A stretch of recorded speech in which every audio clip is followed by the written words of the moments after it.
middle of nowhere, no mobile phone reception, no food, no showers, no warmth, no respite from the weather. One four-wheel drive's gone off the cliff. The Child's Dream four-wheel drive, it's parked by the side of the road, unable to negotiate some of the very steep inclines that I had to get through. The other motorbike that was riding with me, the tour guide, he'd given up, he'd burnt out his clutch, destroyed his bike. It was parked by the side of the road.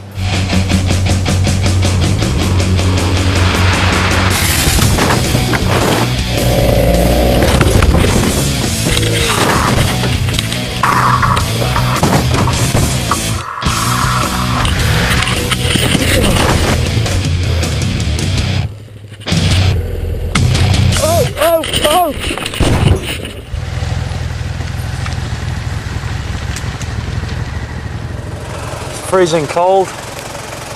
Now it's getting dark. We've been going for over 9 hours. You know, when someone says to you that 150 kilometers is going to take 10 hours, until you've seen this, you just scoff at them, like I did this morning.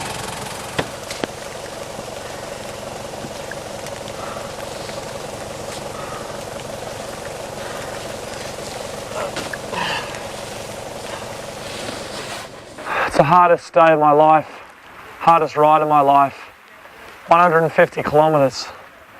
I never could have thought anything could be so hard and just challenged me so much. All I could think about was my family, my friends, people who have supported me, and just finding my way through and getting to the end and being able to talk to them. I'd come down with a severe case of hypothermia, and we desperately needed a place to sleep. 4 guest houses later, and things were becoming dire. Around 9 o'clock, someone was banging on my door, opened the door and saw aliens. And they looked totally dirty. And then they asked for room, but I was full. Monica has saved my life tonight.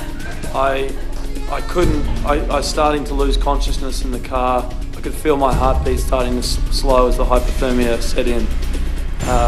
It was bad. He even couldn't look at me and just ask, where is your shower? Where is the shower? And he had even blue lips and shaking the whole body. I made him also a hot Lao. This is the famous rice schnapps from Laos. With some homemade goulash and a couple of Laos in me, my consciousness returned. After hearing our story, Monica eventually let us sleep on the floor. All in all, it was a day I'll never forget. Those moments, you just totally rebuild any faith that you ever lost in humanity. And it renews the energy that you have to make the world a better place. I can't speak enough about the importance of that day and the resolve it gave me to push on. The dream of opening a new school was lost. I was heartbroken. But tomorrow's a new day. Hopefully I'll be reunited with Child's Dream, and together we can make a new plan. It's the morning after what was a hellish day on the bike yesterday with 150 kilometres in the mud and 20-something falls. It's still raining out here in northeastern Laos, completely unexpected for this time of year. Given the destructive events of the last 24 hours, we abandoned any hope of making the school opening. Instead, we travelled for a few hours to 2 of Child's Dream's more accessible schools. The reception at the first school made it all worthwhile.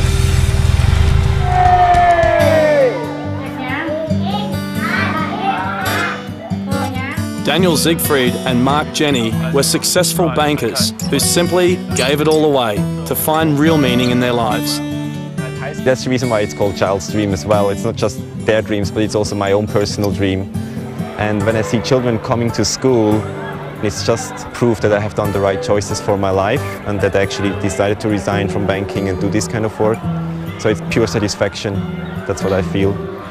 Very proud, actually. I just love the way that they operate. They're just so efficient, clinical, precise about what they do. What the duo started in Thailand back in 2003 has spread to Burma, Cambodia and now Laos. Without the schools and basic healthcare facilities built by Child's Dream, these children simply wouldn't receive an education, forever trapping them in the cycle of poverty and exploitation. So why does Child's Dream even need to exist in a country like Laos? I think Laos, as you know, is one of the poorest countries in the world, and the government simply does not have enough resources, financial resources, to provide school buildings all over the country, and that's where we come in to support the country. We are mainly providing primary schools and secondary schools, whereby we also build boarding houses in certain instances. If the distance for a child is too far to go every day back and forth, then we provide boarding houses as well. Child's Dream's impact is clear to see.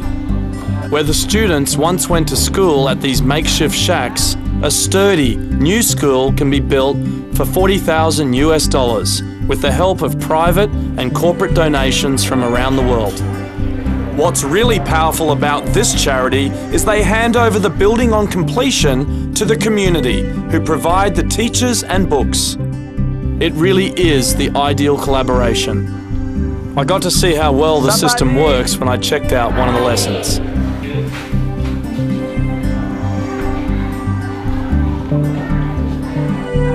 These kids are learning some serious stuff. Grade 10 algebra and English was hard enough for me, but in Lao, impossible. If they don't get an education, the risk of exploitation is extremely high. So by empowering these children, by giving them an education, we'll give them opportunities for the future, whether they can make a choice whether they want to stay in the family farm, whether they want to get a job somewhere else. And even if they stay in the family farm, they will make good decisions for their farm, because this is like a small enterprise. 1 out of 5 children in Laos have no access to school, and only 15% continue past primary school. With figures like that, the ones saved by Child's Dream are truly grateful. ฝานี่จะบ่ได้แอมเลยแอมครึ่งหนึ่งแต่ แอมโดยไม่ป้อง เฮา ซับเป็นฝากมาซอย แล้วเวลาลมพัดนี่มันจะฝนตกลมแรงนี่มันฝนให้หัวตอนลมอีพัดบางทีก็จะได้ขาดโรงเรียนเป็นบางตอนแบบฝนอากาศ ฝนตกเวลาลมพัดแล้วมันจะพัดสัญญาแล้วมันจะปึงออกเลย เป็นที่ฝุ่นกุ้มเลย One has to imagine that children without an education, and when we look at Laos, for example, 20% of the kids have no access to school at all, not even primary level. One has to imagine without any basic education, not being able to do a simple calculation, how do you make sure you're not cheated in your life? While meeting the headmasters and teachers at the 2 schools, I was able to see the passion and appreciation for what Child's Dream has accomplished. Child's Dream's success has meant the organisation now has a staff of 30 who research where schools are needed, negotiate the land, then manage the construction process. We have no intention to grow the organization further, so we want to be 30 people. It's a very family-like environment. We all know each other very well. We have slept one night in the car, which is very normal. So it's like, we want to keep it that way. Despite having already made a huge impact, the duo plan to keep building schools in Laos if they're able to raise the funds. We are 2 bankers. We are like, let's try, you know, if we can build a school here and here, we have achieved our goal. That we would have 30 staff having completed 120 projects over the last 7.5 years, having helped more than 200,000 kids in that period of time, that we would not have imagined in our wildest dreams. For me, as a founder of the organization, every time I walk to a school, it touches me, and it's the fulfillment of the dream. That's why the organization is called Child's Dream.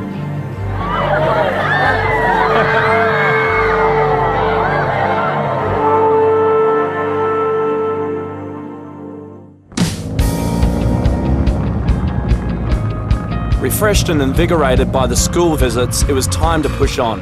I was now completely alone for the first time in the expedition. It made me feel nervous, perhaps a little scared, but certainly apprehensive. Overall, I was excited about the opportunity to be a solo adventurer. Now I could set my own pace, stop where I wanted to stop, and really challenge myself to go on. The day was beautiful, a perfect blue sky. The 400-kilometre journey to Laos' capital, Vientiane, would take 8 hours and see me make over 7,500 corners. I rode hard and beyond the point of exhaustion, as making it further, across the border to Thailand, meant that I could escape the clutches of two unscrupulous fixers who had been scamming me throughout Vietnam and Laos and were now waiting for me in Vientiane. One of them became hostile since his failed attempt to ride with me on the hellish mud day to the planned school opening.